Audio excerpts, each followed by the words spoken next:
Welcome to Entanglement Radio, transcendent talk for the conscious mind. Join us for inspiring conversations with visionaries in spiritual science, new thought, and conscious healing. Explore the potential and infinite possibilities of what it means to be human with some of the best guests in radio. At Entanglement Radio, it is all connected. Now, here is your host, Angela Levesque, on the Om Times Radio Network.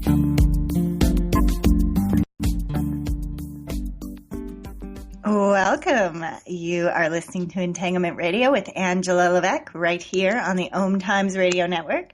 I'm coming to you live today from the beautiful foothills of the Rocky Mountains here in Boise, Idaho. I have a great guest for you today. We are talking with healer and teacher and owner of the Interlight Mystery School, Brennan Murphey, and we are going to talk about the nature of the unseen world. So we've been having a pretty far out there July.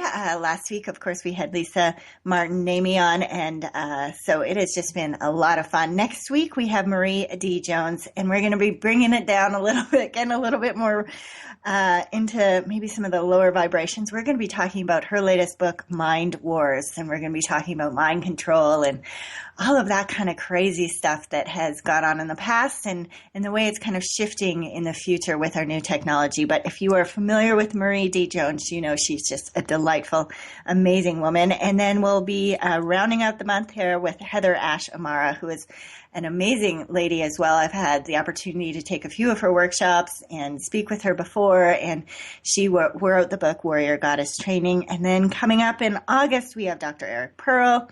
We have the author of The Gene Keys, Richard Anton. We have so many great guests coming up, and you can hear this show again live every Wednesday at 12 p.m. Eastern right here on the Om Times Radio Network. As always, I'm still continuing my contest. If you are on Twitter and you hashtag Entanglement Radio, or if you are not a tweeter, you can join me on my Facebook page at Hestia Health and Entanglement Radio and just say, hey, I'm a listener. I love your show. And I will be putting all those names into a hat. And at the first of every month, I will be announcing the winner, and you will receive a free intuitive reading with myself. So totally just go out there and do it. Hashtag Entanglement Radio. And if you need to get a hold of me at any time during the week, I love feedback. I'd like if you have show ideas, if you just want to say, hey, that's really cool. And I got to say, honestly, having people do that, I have developed some really amazing friendships out of that, and I felt very connected to my audience, and that's what it's all about in this virtual world, is finding ways to still connect. So you can find me at angela@hestiahealth.com, and you can find more about myself and my services at Hestia Health. So with that, today, like I said, we are talking about the true nature of the unseen world.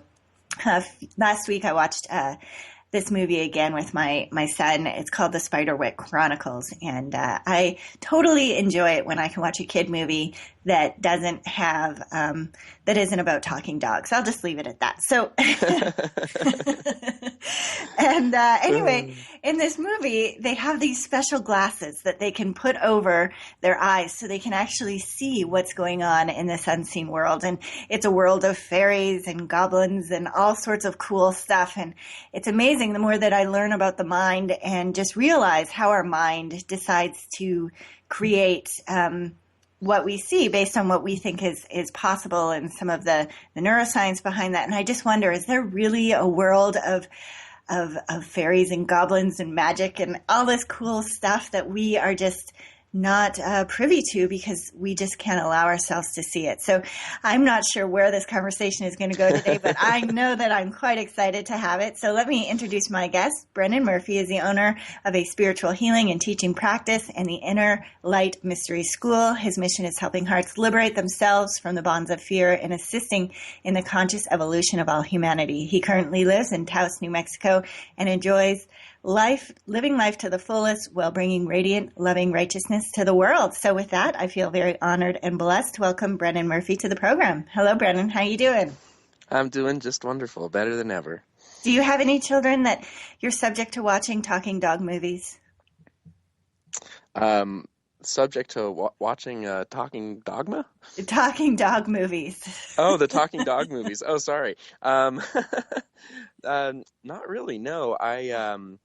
My fiance Melissa, she has a 14-year-old son, Marin, and I actually just taught him his first magical ritual last night, and so he's a very sort of level-headed kid, and is still not quite sure if he believes in any of this magical stuff. He thinks it's kind of all fairy tales, and but he was open to giving something a try last night. So we'll see how it goes with him.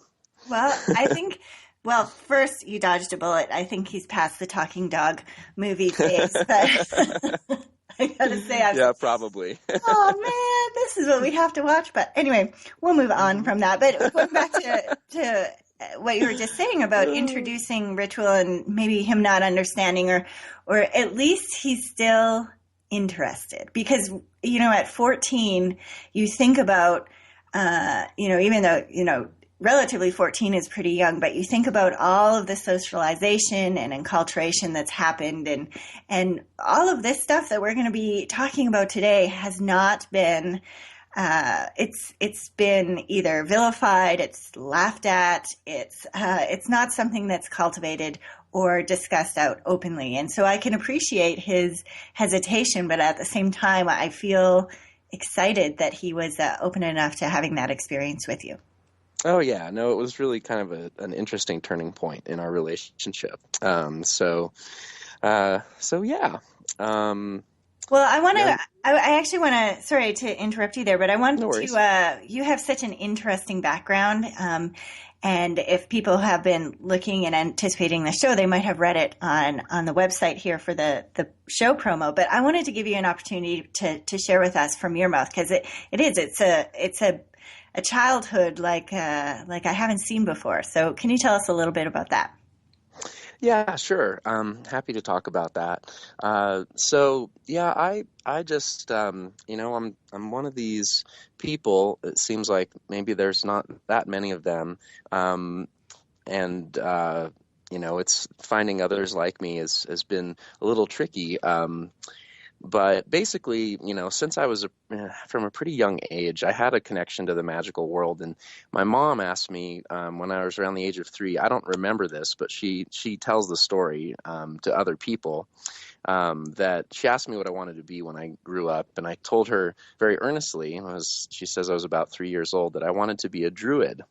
And so anyway, I do recall sort of visions of being in a wooded landscape and in robes and such when I was younger, and I still have these memories, and whether they're from a past life or just somehow connected in some unknown way through the Akashic records or the photon field, which I'll talk about more later in relation to the unseen world. But basically, I had some knowledge of this when I was younger, and that knowledge really, my mother really thought it was interesting, and so even though the rest of the world kind of didn't acknowledge any of this, and I got fairly shut down for a while, I did meet a man, a Swami, when I was about 11 years old.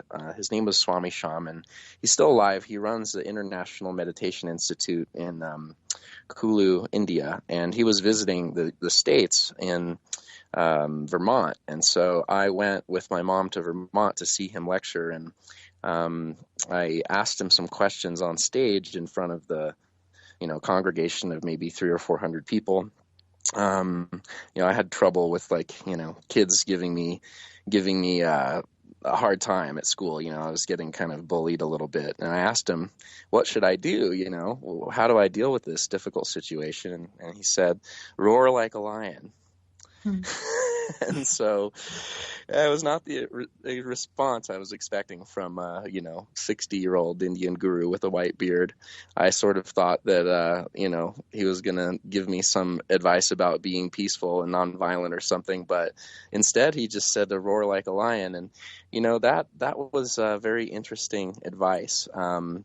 And I didn't quite understand what he meant, because I think he was speaking a little bit more metaphorically. I did try roaring like a lion, and I got a little bit laughed at. But it did give people pause. I guess it might have it might have made them realize that I wasn't just, a weakling or whatever. So anyway, okay, so the story then goes, I went to India when I was 13. My mom took me there, and I stayed there at his ashram for a couple of months. And I got really tapped into something. I found myself in a peace, like kind of a more peaceful state that sustained itself longer than any other time. And I'd had a few of these experiences on and off, going into these unusual states of mind where I just wasn't worried about anything and was just totally at peace. And so, I went back a total of 5 times to his ashram between the ages of 13 and 21. And then I learned meditation, I learned yoga, I learned some chanting stuff, I learned pranayama, and he's a prolific author. He's got 20 or 30 books. So I read a bunch of his books, and it was a really enlightening experience. But the problem I was having was I'd come back to the States, I'd come back to the US and be blissed out for a couple months, but then find myself getting sucked into drama, frustration, difficult, negative emotions, and just not being very socially accepted as, the kind of kid that instead of playing on the playground, I'd be meditating or something on the break, and then have kids like pulling my hair and trying to poke, their finger in my ear, and, try to sneak up behind me and, dump a bucket of water on my head. So anyway, I was fairly serious about this from a young age, and so I didn't really see the humor in that. Didn't develop much of a sense of humor till later in life. And anyway, so that was the first part of my spiritual journey.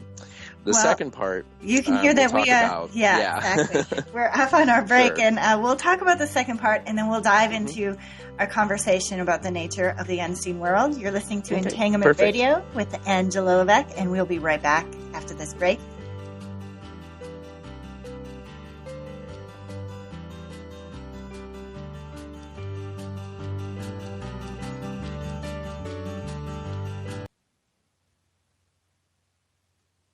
The future of Internet radio is here. Om Times Radio. IOM FM. Do you want to be a better communicator? Do you want to better connect with the important people in your life? Do you want to enrich your relationships? If so, join me, Matthew Cooper, on the Positive Control System Show every Wednesday evening at 11 o'clock p.m. Eastern Standard Time on Om Times Radio. I'll meet you there. Being a radio host on IOM FM allows you to build your show on a rich platform with the power of the Internet to fulfill your outreach goals and connect with a very specialized and global online audience, unlimited by time and distance. Om Times Radio will provide you with web relevance, a recognizable conscious brand, and with the standard of excellence that has accompanied every single Om Times endeavor. Host your show with Om Times Radio Network. Om Times Magazine is one of the leading online content providers of positivity, wellness, and personal empowerment. A philanthropic organization, their net proceeds are funneled to support worldwide charity initiatives via Humanity Healing International. Through their commitment to creating community and providing conscious content, they aspire to uplift humanity on a global scale. Om Times, co-creating a more conscious lifestyle. Imagine receiving healing, vibration-raising energy as you listen to the radio. Energy that flows effortlessly to you. Imagine exploring all things metaphysical, sharing in an ongoing adventure. Join me, Karen Smoot, along with my co-hosts Lisa Victorson and Wendy Weber for Immersion into Source every Wednesday, 8 p.m. Eastern Standard Time, right here on Om Radio. The best of the holistic, spiritual, and conscious world. Om Times Radio. IOM FM. All right, we're back, and you're listening to Entanglement Radio with Angela Levesque right here on the Om Times Radio Network. My guest again today, if you're just joining us, is Brennan Murphey, and he is the owner and healer and teacher of Interlight Mystery School. And so before the break, he was sharing with us his unique background and upbringing, and I had made a comment about how there's so much socialization and enculturation, and it sounds like, Brennan, that you had a really interesting, that you didn't have that. So, which is awesome. And so now you kind of talked about the first aspect. I'd like you to tell us about the next phase. Yes. So basically, what I came to understand was that even though a lot of what I had learned in my I spent, a total of about a year of my life in India up to the age of 21. And it was like, the meditation, the yoga, all that stuff, it would put me in a state of inner peace. But when I had to deal with the Western world, it was like I felt like I didn't have the right tools to be victorious with that for whatever reason, and just kept being frustrated with it. So kind of, I went to college. I had a very classical education, unusual education at a place called St. John's College here in Santa Fe, New Mexico, not far from where I live now. And that was, a very Western-based education, but, based on dialogue. The classes were not a lecture format. You would, sit down and talk with other people, read the original texts of, Plato, Socrates, etc., and have these group conversations. So I kind of got to look into the Western world a lot, and of course it's it's very mind-based. It seems, our culture, and there's a sort of aggression that seems to exist in the Western imperial culture. A lot of people look at the U.S. as sort of the modern day version of the Greek or the Roman Empire, and I'd say that kind of is true in terms of its just general energy. So I started realizing that the culture that I was living in was so different than the culture of India, that maybe I needed something different in order for my spiritual practice to be able to give me what I needed, to deal with the culture that I was in. So I didn't find it until I was about, I'd say 25, 26, maybe 27. It was about 2007 that this happened, and I was I sort of had a mystical experience even around this. A friend of mine, David, who's actually, I'm coming here today. I haven't seen him in years. He gave me a tarot reading, and in the middle of this card was the Ace of Discs. And the question I had asked him, because this is the first tarot reading I'd ever gotten in my life, I'd been sort of mistrustful of the Western, mystery tradition, the occult, and such. And I asked, well, what's the most important thing for me to look at next on my spiritual path? And so this card, the Ace of Discs, it was the Crowley deck, the Thoth deck. And if anyone's familiar with that deck, they know it's sort of this picture of four sort of winged figures around this disc in the middle. And, it's on the disc. There's some Greek writing and sort of these funny numbers, the 1 over the 666. And so I was looking at this thing and wondering what was going on. And, David didn't really know what it meant. As best that he knew, the card represented initiation, and I didn't know what that was either. So I was looking that up, but I did know how to read ancient Greek because of my classical education. And so I, got out my ancient Greek lexicon and started looking up these words. Megatherion was what it said. And of course, this is Aleister Crowley's deck, so he's a little sneaky, and it meant the great beast. And so this was, of course, a little scary. I was like, what is going on here with this? And it freaked me out a little bit. But eventually I started seeing the humor in it. I came to kind of understand a few things that I didn't before, that, left to their own devices for whatever reason in this day and age, human beings they're a little beast-like, they kind of, there's this sort of tendency towards conflict and disagreement, it's sort of identified as the ego, but that somehow initiation had to do with reversing this, thus the one over the 666. Of course, we all know that number as the mark of the beast in the I guess in the book of Revelation or whatever, and it sort of is, I think, just a signifier for ego, the egoic consciousness, and that what that does to us, versus a more unified consciousness where we begin to see that we're more than just a body,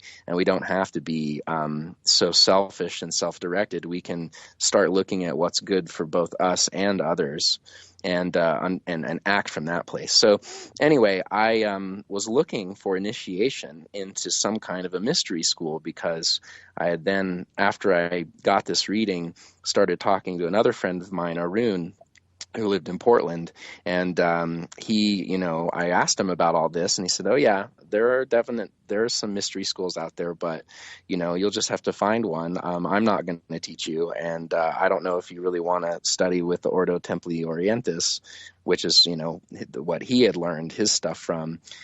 He was recommending that I just go out there and try to find something. So anyway, the journey essentially led to going to Seattle at one point, and with my partner at the time, and we're at the Seattle Public Library and looking around on the social media networks for things to do. We just kind of went out there on a whim, and we saw that night there was a temple opening by this group called the Rocky Mountain Mystery School. So anyway, we went out there, and I noticed when I got there that there were some people who I had seen and heard about who were involved with this these gatherings called the Oracle gatherings.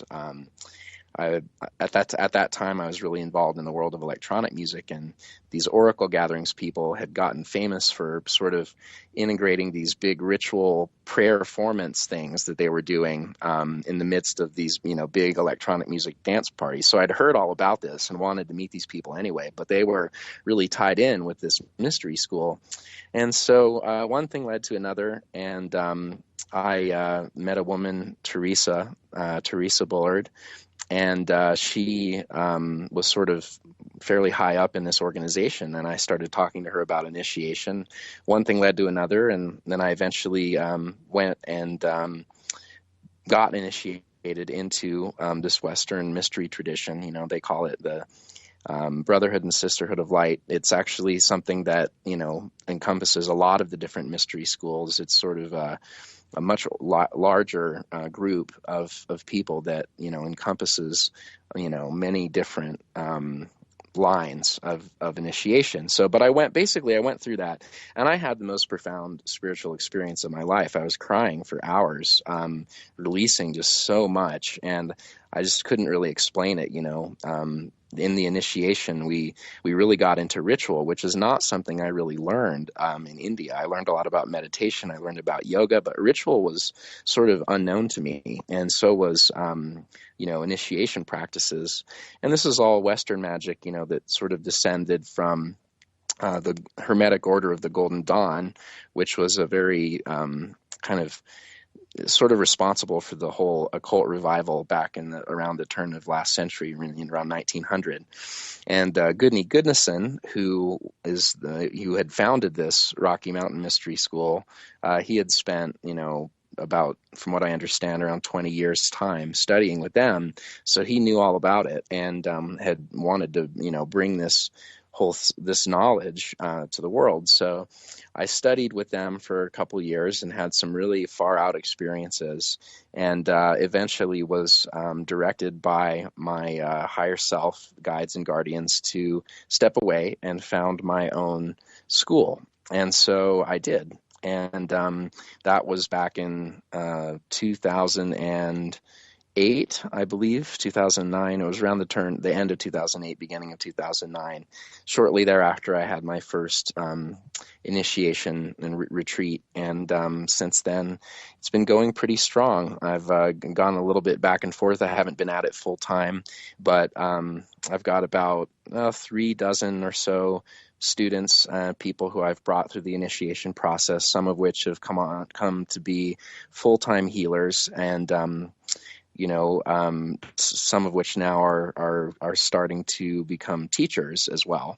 And so it's a really exciting thing. It's really changed my entire life and the whole way that I see the world, and put me in touch with a lot of things I didn't know existed. So, well, that's kind of where I want to take the conversation to next. Well, first of all, because I think that because I didn't even really know. I mean, I had a vague idea, but I'm sure there's a lot of listeners out there. What exactly is a mystery school? Well, so a mystery school is basically, they've been around a long time. It's not a new concept.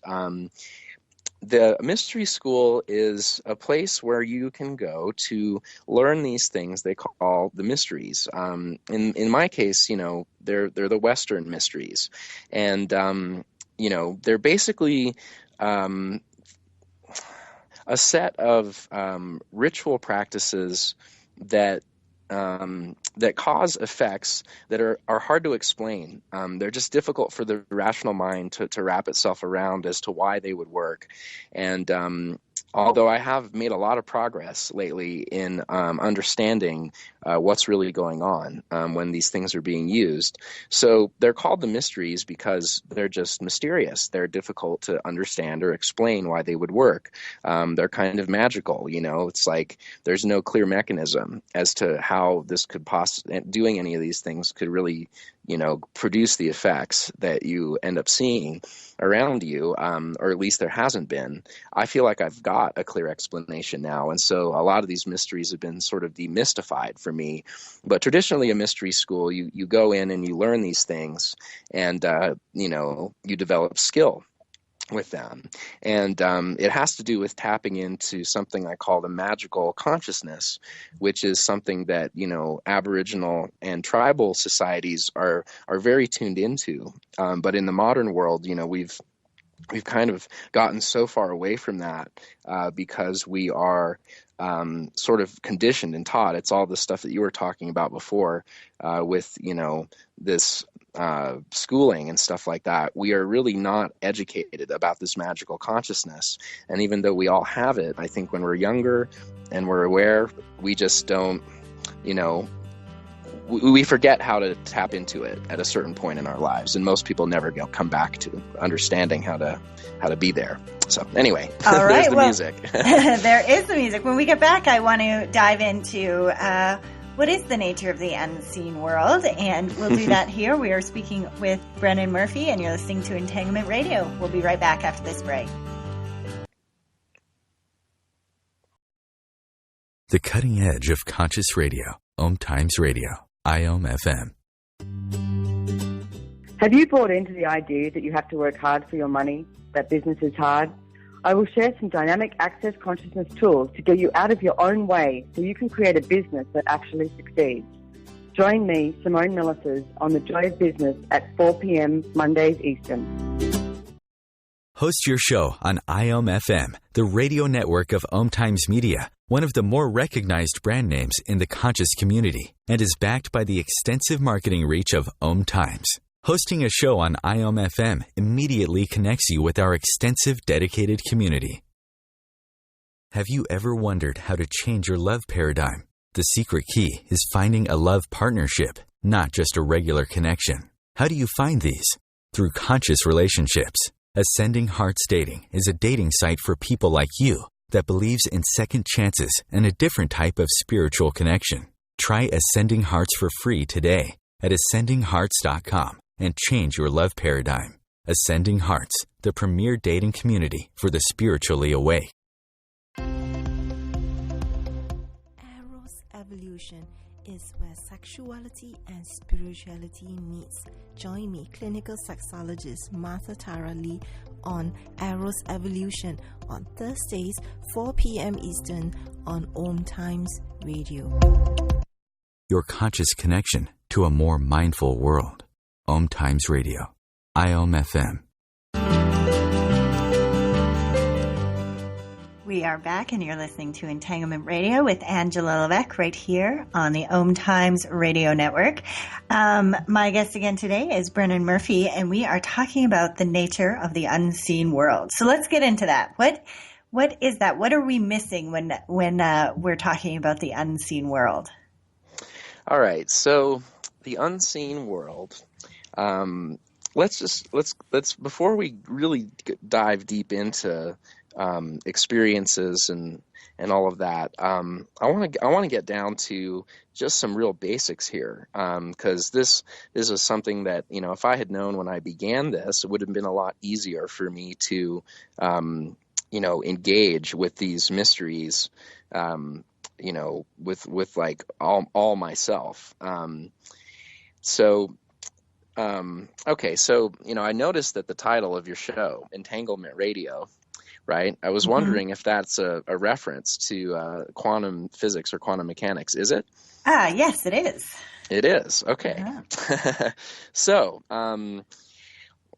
you'll notice that a lot of people who do this sort of spiritual work refer to quantum physics and quantum mechanics. It's sort of like that branch of science or mathematics has gotten a little bit entangled up with spiritual, new age stuff. And there's a lot of sort of interplay between these two fields where, healers will use ideas that are explained in quantum physics and quantum mechanics to explain why these seemingly supernatural phenomena how they work, essentially.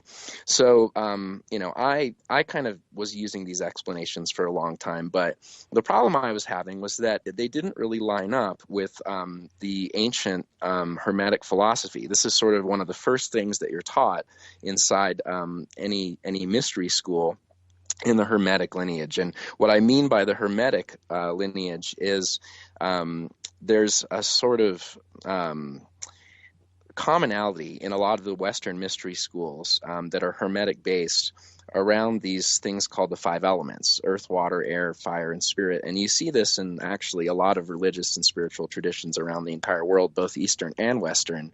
But the core teaching there is that everything is made of light. And so that is, sort of the very fundamental number one statement that's made, and that you're supposed to sort of look at this, and that fundamental statement of the nature of reality, it just wasn't really, I couldn't figure out how that was working with quantum mechanics or quantum physics. So a couple of years ago, I met this guy.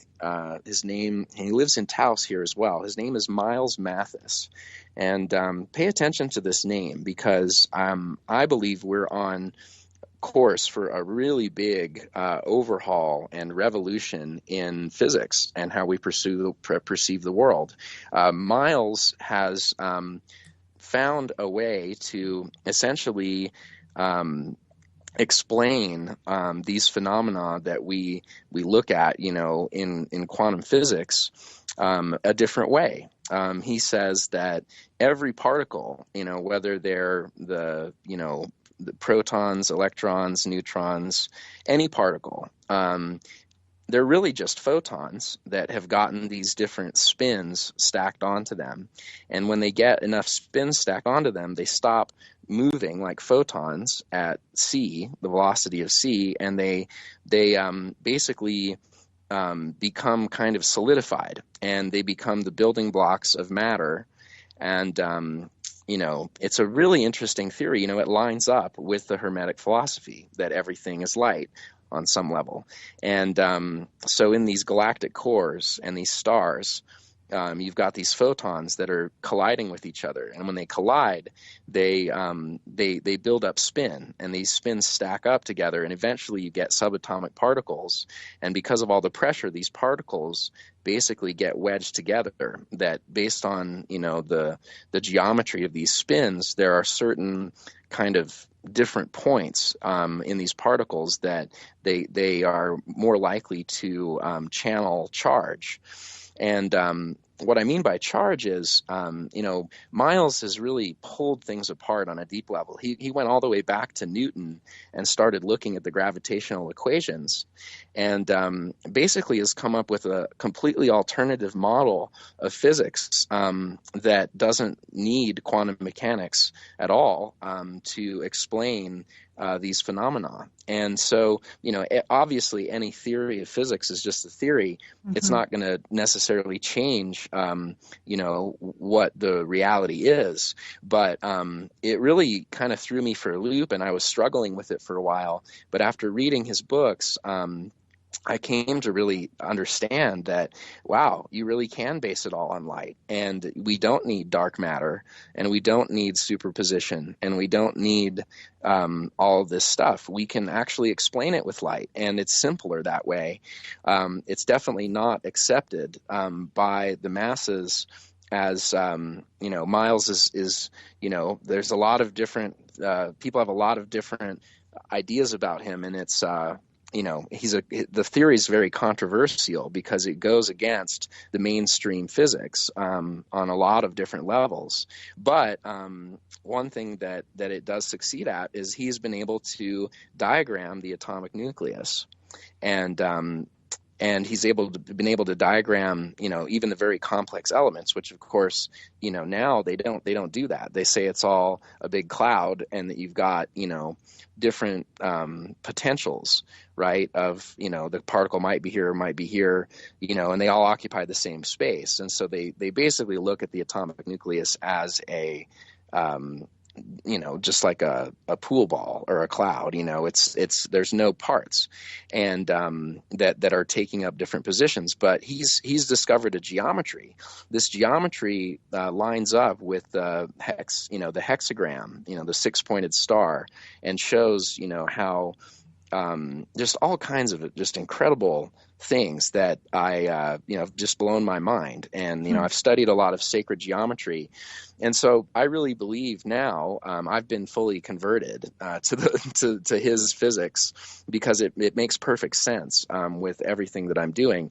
And so if we go ahead and put aside our beliefs for a minute about most, even going further back than quantum mechanics, but definitely pretty far back, all the way to Newton, and we say, okay, what if we assign a mass equivalence to the photon and say that it actually has mass, which they don't do, in the standard physics. They say that photons don't have mass.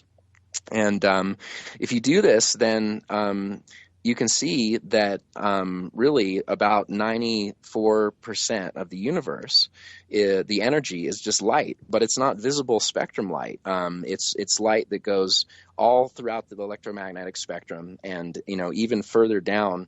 And there's different kinds of photons with different spins. Some of them are responsible for magnetism. Some are responsible for electricity. But it basically, it pulls the whole thing apart, and light becomes the primary mechanism, not only for the manifestation of matter, but for the channeling of energy. And so the unseen world is, when you look at it from this perspective, you can see that every organism in the world is sort of like a transmitter and a receiver of photons, with the nervous system and various other parts of the cell and all of that. It can read these photon patterns that are constantly getting recirculated throughout the Earth in the magnetic field, and in the charge field, which is is basically the huge just a whole bunch of photons constantly moving, and that there are patterns in these photons that reflect the environment. And so this unlocks a lot of questions of evolution that haven't been answerable. For example, the stick bug, it seems really impossible, and a lot of evolutionary biologists will admit that getting to a stick bug, from some basic life form would be pretty difficult, and they can't explain the mechanism, for example, of how the chameleon changes color when he sits in front of something that's got a different color. And what Miles is saying is that basically there's intelligence all the way down to the cell, and that this intelligence is able to read the photon field, the light field. And again, we're not just talking about visible light. We know that visible light makes up just a fraction of a percent of the total spectrum. So essentially, the unseen world is this massive amount of photons. And in his physics, it replaces dark matter. You don't need dark matter anymore. It's just different kinds of photons, most of which you can't see because they are outside the visible spectrum of light. And they're not solidified into these other particles. They're just flying around at the speed of C, but there are patterns inside these things that contain information. And so basically all of life is weaved together in this network of photon patterns and photon transmissions, where every life form is both a transmitter and a receiver, and the amount of information that's being communicated is just enormous, all the time. It's like, it's like the internet, but it's totally wireless. It's between all different forms of life. And if you're able to sort of tune in to different frequencies and get out of your rational mind, you can really get any information you want that's out there. And it breaks apart, a lot of these ideas that we have about the world being what it is, and we really are very connected, and we can, once this sort of thing gets out, and people are able to understand this and use it, we're going to live in a world that really has no more secrets, and we're fast moving toward that world. I think there's a lot of people that already know this, but not that many, definitely not the majority. Most people still it seems far out there to them. But as this new physics gains traction, which it's starting to do, we're going to start to see a real change in the way that everyone, I think, begins to look at the world. These light codes, these photons, you can do things with these. In the course of magical rituals, this is why they work. You're literally sending messages out into the whole field of consciousness, and then anyone who's tuned in on the same frequency is going to hear that message and then take appropriate actions. And so you can ask for specific things, and then people will show up with these things. And the other important thing to realize about this is it's all happening unconsciously. For the most part, most of it is unconscious.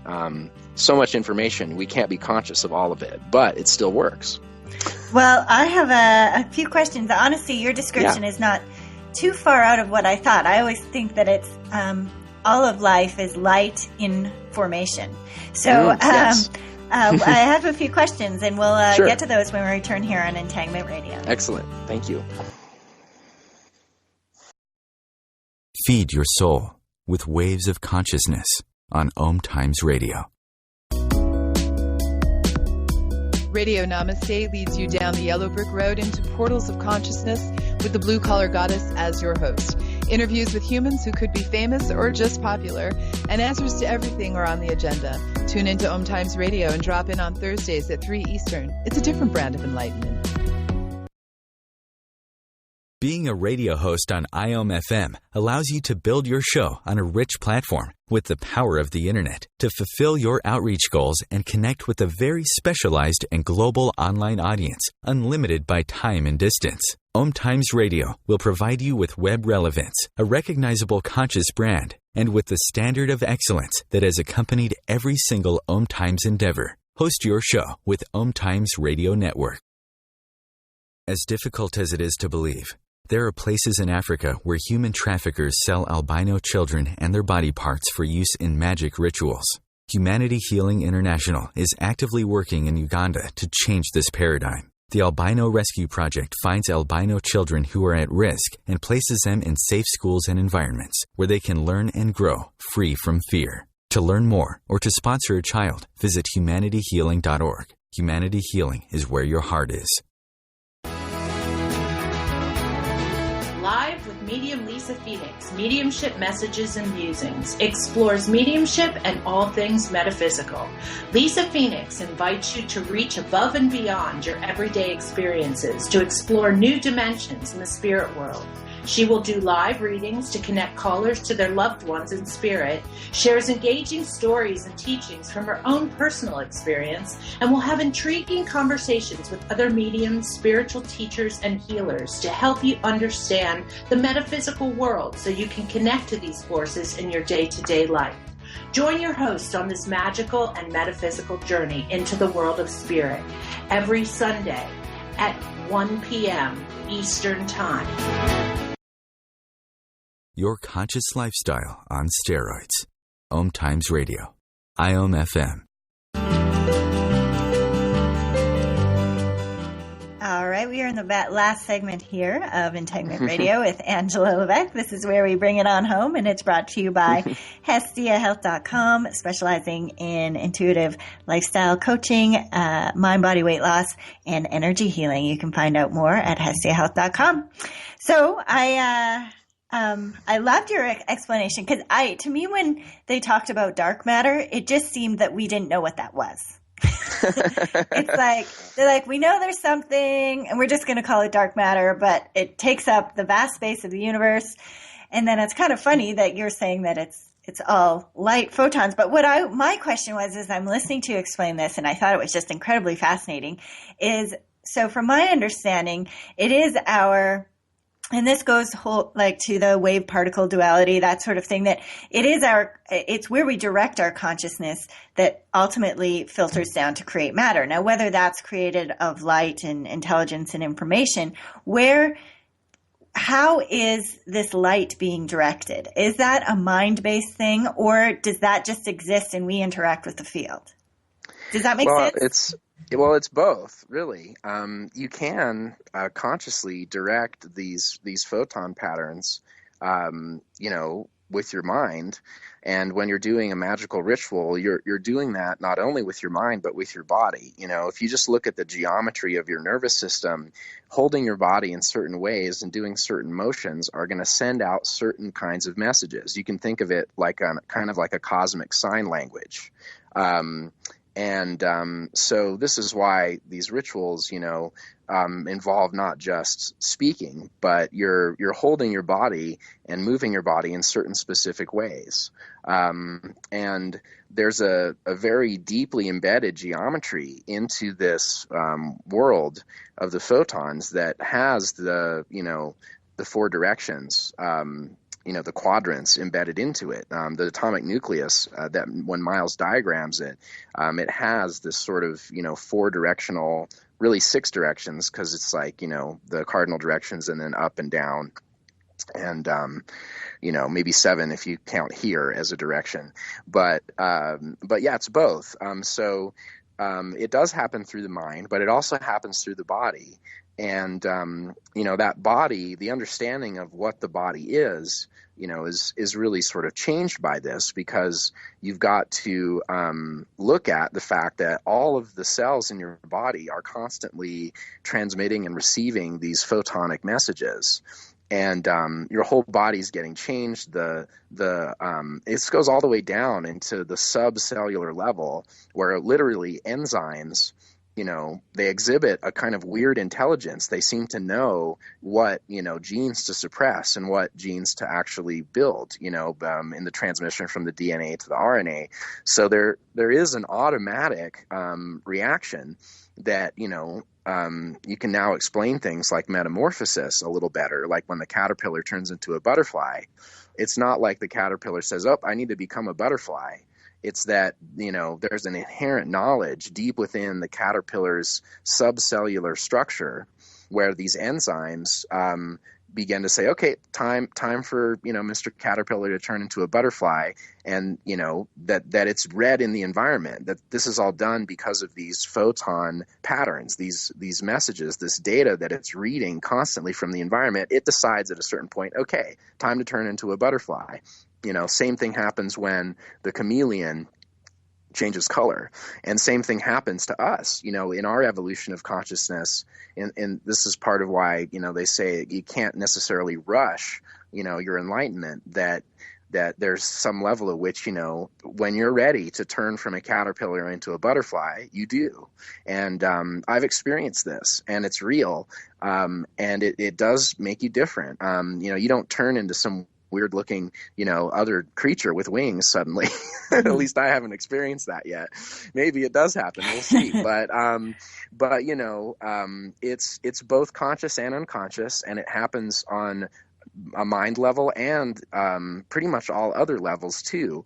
Because what this basically does, this view, is it says that metaphysics, really isn't metaphysical. If you break down that word, what meta in ancient Greek means beyond, and then phusis is the word for nature.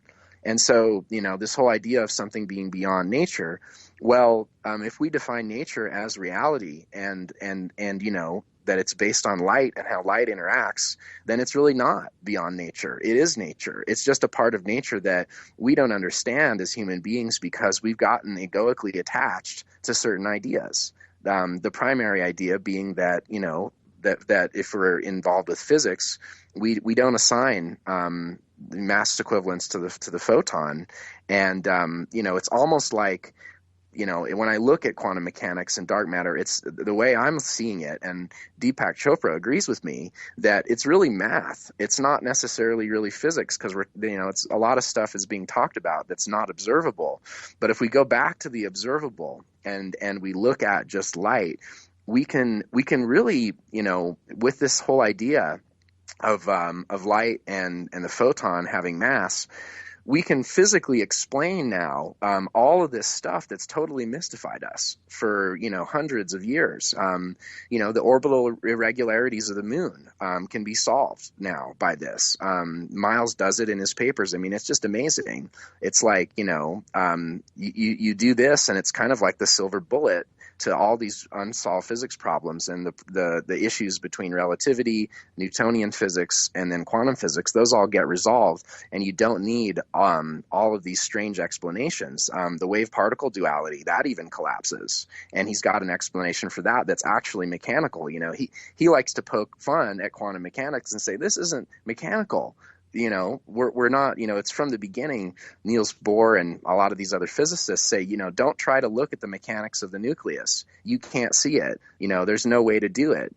And then Miles is now coming back, 80, 90 years later and saying, well, you know what? Guess what? You can. And here it is. And now, we can diagram every element geometrically. And so, as I said, when this gets out, it's really going to be it's a foundation shaker. It changes everything about the way that we see the world, because now we see two forces. There's the gravitational force, and then there's the charge field, which is a repulsive force. Gravitational force attracts. And so if you take these two forces and you look at this, it unlocks all of these, mysteries, these supposedly unsolvable physics problems that have just, mystified all of us for so long that we've come to take mystical answers. It's like we're explaining one kind of magic with another kind of magic with all this quantum physics and really heavy duty math. But, most of these equations now, you don't even need calculus for it. Once you see the photon has mass, you can use algebra to explain a lot of these phenomena and predict them.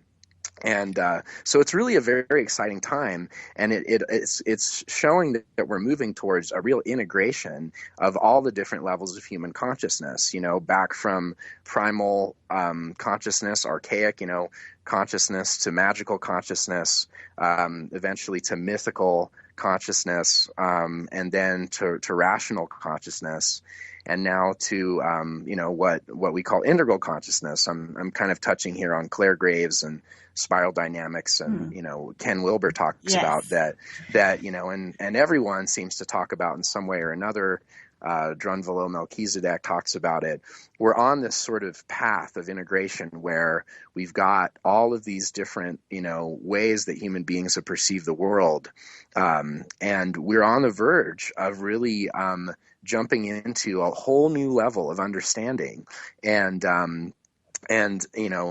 and some people already have begun to jump into that, and it's created this tremendous momentum now where I think it's just a matter of time before everyone else shows up and things begin to make sense for all of us, and we're going to drop a lot of these confusing ideas that are getting all of us to argue and be in conflict, because once you understand the real power that you have in this reality, it's amazing what you can do. Well, I have to, I think that's a great place to stop you, because we only have about 2 minutes left. So I want to give you the opportunity to share how people can get a hold of you and anything you'd like to leave my listeners with. Absolutely. Yeah. I have a website. It's interlightmysteryschool.com. So that's spelled INTER, like the internet, LIGHT. I chose this name long before I knew about photons being pretty much everything. So I guess it really, from a certain perspective, the mystery school is a lot bigger than just on my website and my group of people. It's the whole universe. The whole universe is a mystery school. We're all learning all the time from it. So anyway, you can go to the website. That has a full schedule of everything that I offer. A lot of the classes take place here in Taos, New Mexico, but I do travel and do these longer retreats that last a week or more. The next one is going to be out near Sacramento, California in September, the 18th to the 26th. And so this is, a full room and board retreat. We basically just shut the world off, turn off our cell phones, and get deep into exploring what the built-in technology of your own human being and what that can do that, people just don't get taught in school or in college. And so that's the whole idea behind the mystery school. It's really teaching you about yourself and that you're a lot more than you think you are. You can do a lot more than you think you can do. Well, so I want to go to the website. Yeah. Yes, I want to thank you so much for being on the program. Coming up next week, we have Marie D. Jones, and we're going to be talking about the subject of her book, Mind Wars. You can find me here live every Wednesday at 12 p.m. Eastern, right here on the Om Times Radio Network. And if you need to get a hold of me or want to find out more about what I do, you can go to my website, hestiahealth.com. And don't forget about my contest, #Entanglement Radio on Twitter, and you could win a free intuitive reading with myself. So that's wrapping it up for this week. Again, we have Marie D. Jones on next week, and this is Angela Levesque wishing you love and light. Thank you, Angela. You're welcome.